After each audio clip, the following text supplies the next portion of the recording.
It's time for Ask Alexi, that part of the show where you send in your comments, questions, and concerns. Keep in mind that our handle out there on all the old social media platforms is SOTU with Alexi, and you can use that hashtag Ask Alexi on social media. Or you can call into our State of the Union podcast hotline, which is 657-549-2297, 657-549-2297. Mosse, what do the folks want to know today?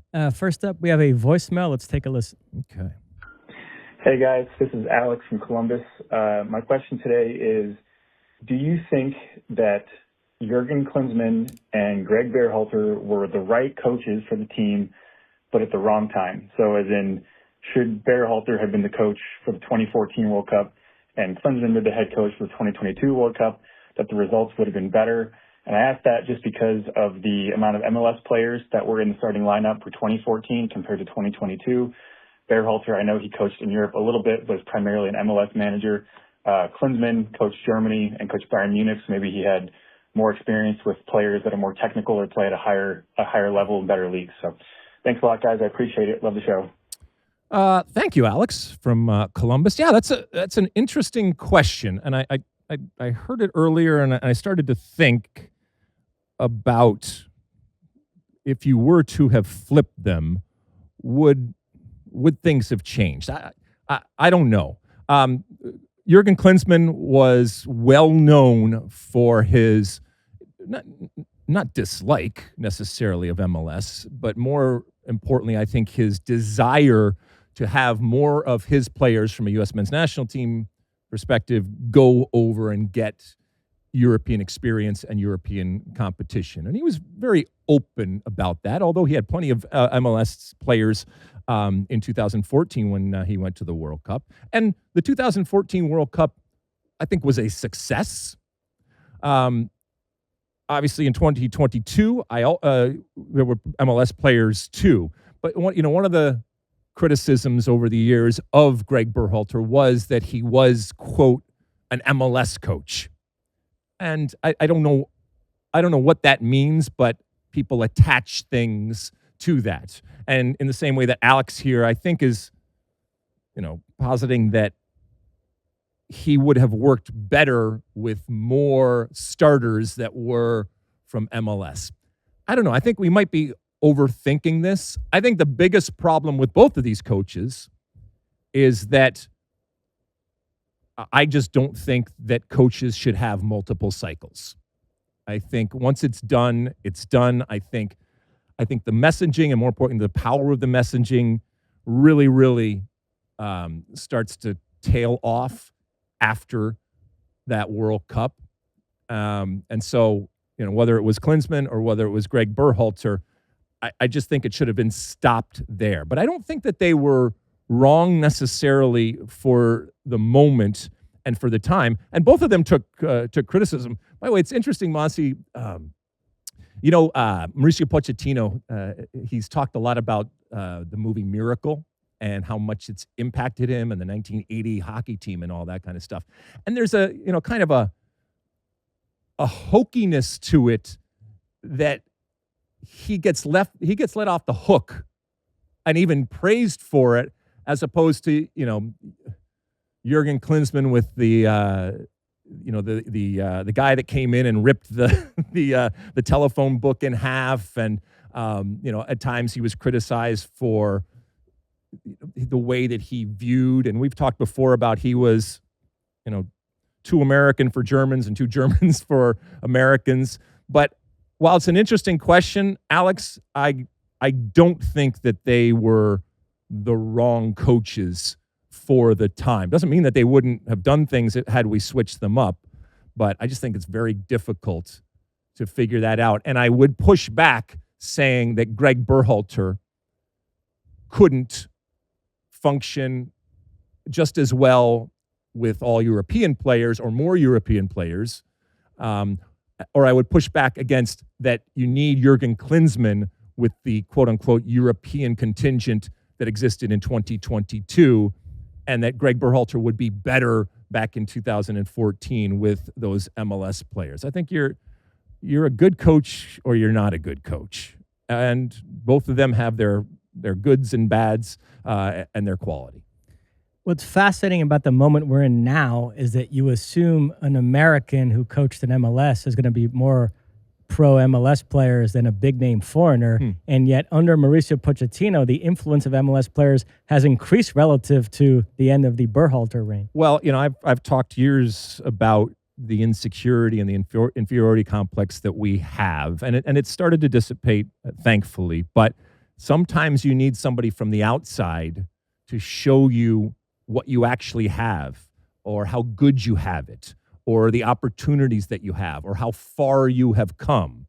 And sometimes you get myopic, sometimes you can't see the forest of the trees. You're so in it, and again, you're based in that insecurity that you can't see all of the good, and there is a lot of good that exists. So maybe Mauricio Pochettino, when all is said and done, his best quality and his best contribution will have been to say, hey, guess what, American soccer, you're a whole lot better than you give yourself credit for. On the hockey front, did you see the U.S. beat Sweden 2-1 in overtime? The game winner scored by former University of Michigan star Quinn Hughes.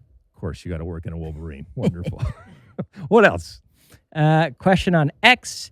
AO19 asks, so what's the identity of the U.S. men's national team heading into the World Cup? Oh, the identity. This word gets thrown around a lot. So first off, what is an identity? Okay. Well, I guess it's that you can see your, not just your soccer, but your culture manifest on the field. And that has, that can be in a number of different ways, and obviously has a lot to do with history. My short answer to you is that I hope that the identity of this U.S. men's national team this summer is simply the best version of ourselves. And that doesn't mean that we don't evolve. It doesn't mean that we don't grow. It doesn't mean that we do things that we haven't seen before. But it also doesn't mean that we throw the baby out with the bathwater. There will be individual talent, and in the likes of, Christian Pulisic and Weston McKennie, maybe talent that we haven't seen before. But it will still be, as it has always been, more a sum of parts, right? The physicality that we have always had and the work rate, I don't think that will or should ever go away. And we cannot afford to have that go away. We can never, ever be outworked by the opposition. We can lose, but it's not because we are outworked. Discipline, I was talking about red cards earlier.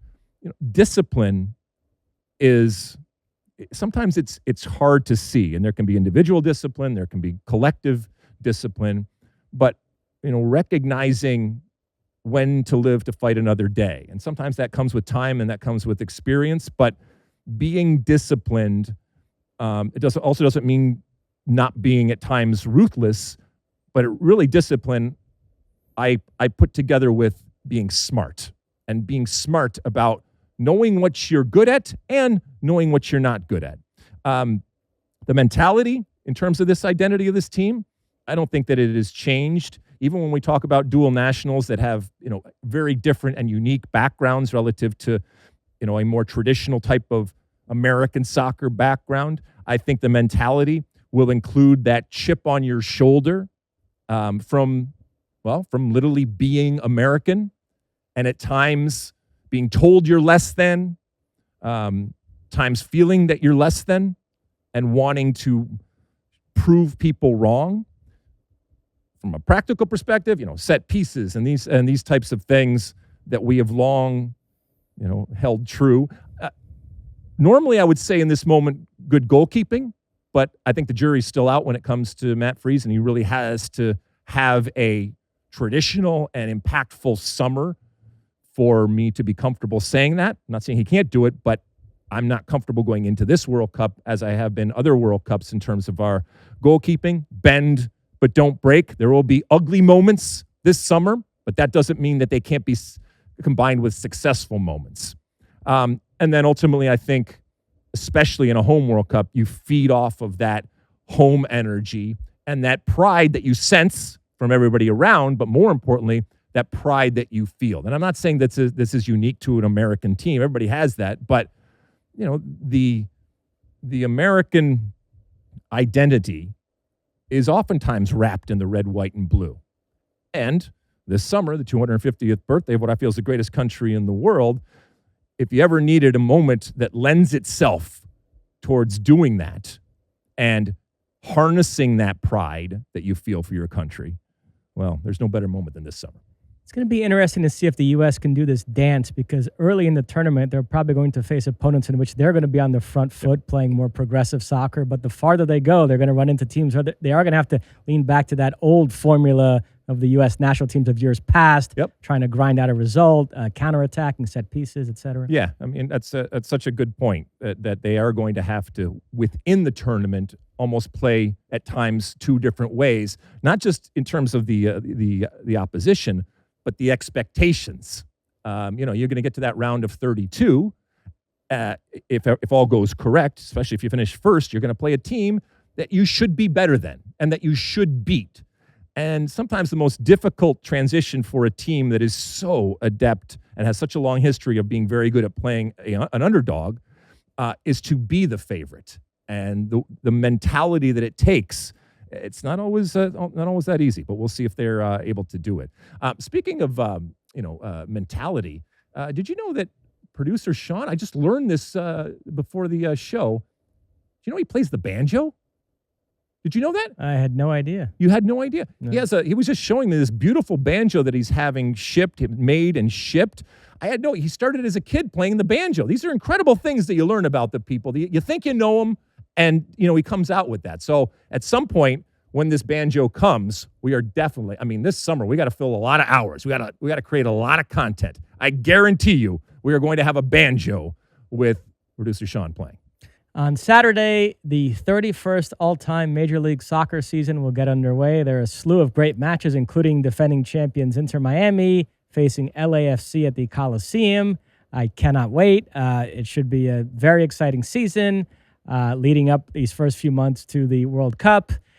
Inter Miami, I would say that is the overriding storyline. Can they repeat? The last repeat MLS Cup champion was the LA Galaxy in 2012. We know MLS is geared towards parity, but there's a thought that Inter Miami, with their offseason moves, Berterami, St. Clair, Reguilon, Mikael, and obviously with what they already had with Messi and company, they might be setting themselves up here for a 2 or 3 year run of complete domination, which makes some people uncomfortable. Others like it because they think Inter Miami are forcing the rest of the league to raise their games. So why don't we start there? Where do you come down on the whole Inter Miami thing? Well, let me just back up a second here because, as you mentioned, this is the 31st year. And, I'm kind of like a proud papa when it comes to this. We've come a long way, baby. Exactly. We have come a long way, baby. And I've told you before that one of the proudest moments of my life was, where were we? We were in Tampa, in the old Sombrero Stadium. I was playing for the New England Revolution, and it was the first game of the New England Revolution's history.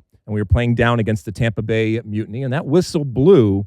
And, that moment was not lost on me, that we were starting something from scratch. We did not know at the time that it was going to last 2 years, let alone now into its 31st year. So it has been a wonderful ride.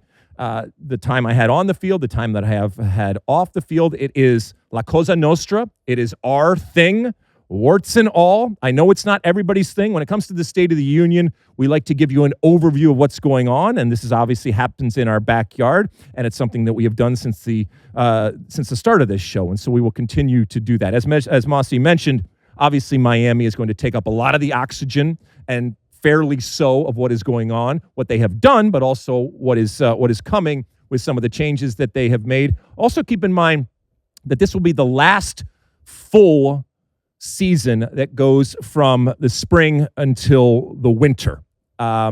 Next summer there will be next spring there will be an abbreviated short season, and then the fall of 2027 MLS will be on the quote unquote European calendar, a calendar that most leagues around the world play, and so they will start in September, August, September, and go around the corner of the year and then go through until the summer. Also, this summer, because of the World Cup, MLS will take a 7-week break out of respect and deference to the World Cup. And also keep in mind that over there on Apple TV, which has been a partner with MLS now for a number of years, and this interesting experiment that they've done, has decided that they will no longer require additional MLS subscriptions to watch. Still have to have an Apple TV subscription, but there's not an additional MLS season pass type of thing that's going to happen. So all of this is in the context of this wonderful year that is upon us, and how MLS is going to cut through the clutter and at times kind of harness and use what the World Cup is and all of this attention. You mentioned some individual things. One of the last big things that I'll mention off the field is that Miami will open. We're talking about Miami. Miami will open their new stadium right at the beginning of the year here. And I think that's going to be interesting. I mean, anytime there's a new stadium, these soccer-specific stadiums, they fundamentally change the business, but they also, I think, change the perception of the team. While this has been a very successful Miami team, it has been a team of Fort Lauderdale playing in a temporary type of situation. So really looking forward to seeing that. You mentioned some of the players. Messi first and foremost. I'm interested to see Son now with a better understanding of the league over in LAFC. Someone like Mueller up there in Vancouver had a really good year last year, and these types of players. And then we'll talk a little bit more about other players that are coming in or moving within the league. Another interesting storyline is there's a feeling that for several years there, MLS pivoted away from the veteran world-class stars, preferring instead to sign younger players. And they maybe went a bit too far in that direction, left the league bereft of global stars. So now they're course correcting a bit, trying to find that happy medium. You mentioned, obviously, Messi is a case apart, but you've had Son and Mueller and Royce. This year you have James Rodriguez joining the league, Timo Werner. People think guys like Lewandowski and Griezmann could be coming shortly. So it's going to be interesting to see.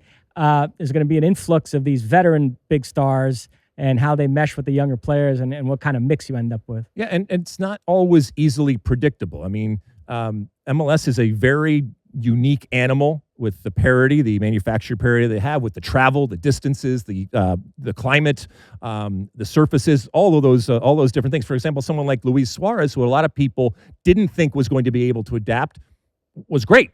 You mentioned, Timo Werner and James, these types of players that there's still some questions and question marks as to how they will adapt. Thomas Mueller came in, didn't miss a beat up there, albeit for a very, very good Vancouver team.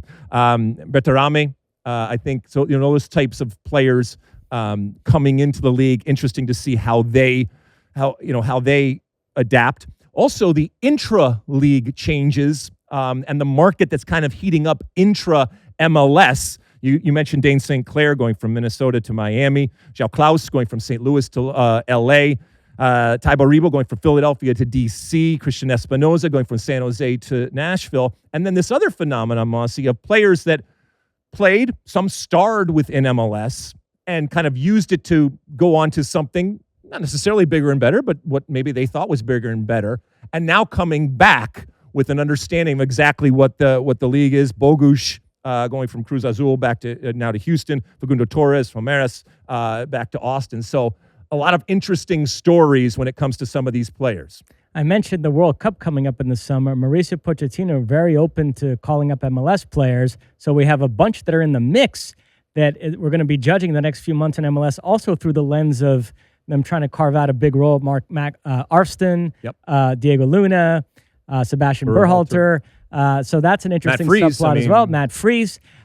You've also got some interesting new coaches. Mark Dos Santos, LAFC, replacing Steve Trindle. Henrik Rydström, replacing Wilfred Nancy at Columbus. I know Celtic fans would laugh at the suggestion that those are big shoes to fill, but in MLS context, they certainly are. You've got Michael Bradley with the Red Bulls. So many storylines abound. It's going to be a very interesting campaign. It will be interesting also to see, I mentioned this 7-week break. I mean, that's a big break. How teams use it, how much training they have, how much actual vacation they have, and then how MLS as a whole, as an entity, and then MLS individual teams, especially when it comes to host cities, how they use the World Cup to help their efforts. Now, MLS didn't even exist when the Men's World Cup was here back in 1994. Obviously, it was used to, to start MLS a couple of years later. But I'm curious, and I'm not worried, but I'm not sure how much I have seen yet of plans for MLS and for these teams to maximize the opportunity. Or maybe they don't recognize there's an opportunity and they're just going to kind of go dark and then be that soccer fix when the final whistle blows for people that either were already there or might want to come into that MLS tent. But just to circle back to the very first question I asked you about Inter Miami, we know they're intent on world domination. They want to win the CONCACAF Champions Cup, which we have on our air. They want to even play in the Copa Libertadores, and certainly they're going to want to win MLS Cup again. What do you make of the whole Inter Miami phenomenon? Are you concerned that a league that's built on parity, you might have one team tower over everybody else, or you kind of like the fact that they're raising the game? I would be a hypocrite if I said that Miami concerned me, given my history of talking about not just the desire for super clubs, but the need for super clubs. I have nothing but respect and admiration and praise for Jorge Mas, the Mas brothers, and for David Beckham, and for what they have accomplished there. And not just the winning, but the commitment to winning and the commitment to pushing others because of the way that they have pushed themselves. And look, they're in that pushing. There have been criticisms, some of them valid, some of them not valid, but I like the fact that they want to do things that haven't been done before. I like the fact that they want to be big, bold, and arrogant in a league where it has been difficult for that to happen. So I love what Miami's doing. I think that this new stadium, and we've seen it time and time again, like I said before, it fundamentally changes almost everything about your team. And they've already done so much good. The branding, the pink, all of that kind of stuff. The winning, I think they've set their sights on real kind of global success and international success, which is something from an MLS perspective, and they really, really need in order to, I think, create that credibility. So, that's a long way of saying MLS needs Miami. And it might piss off other owners. It might piss off other sporting directors and other teams or even other fan bases.